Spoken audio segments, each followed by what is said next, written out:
Before Christmas Eve services, some spent the afternoon filling the sanctuary with small reminders and hardcover copies of the original Christmas story. While Carl Schultes stops by his office at Avon United Methodist Church. This is where we keep all our maintenance stuff. The church's nighttime janitor was sitting in these pews last year in November when he heard the call. Steve stood up and said his daughter needed a kidney. It was Commitment Sunday when most members pledged their money or prayers for the coming year. Schultes pledged a kidney to a woman he'd never met before. To me, it's not that big a deal. It's just a body part. I got two of them. They can use one. Why not?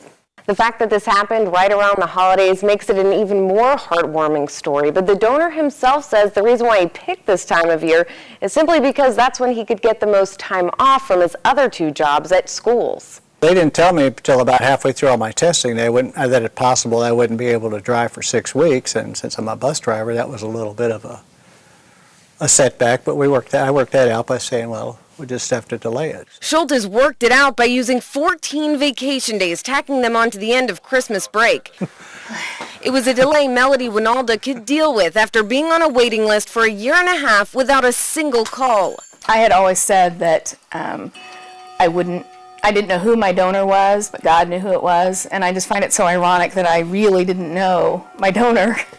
Carl went through a year of testing before they met. Thanks again. Oh, you're welcome. Nice seeing you again.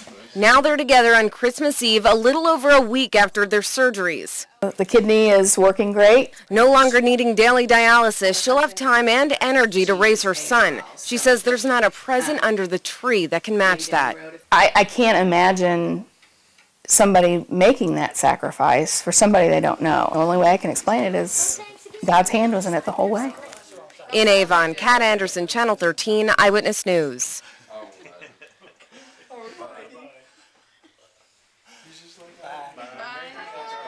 See you at church, Carl. Okay.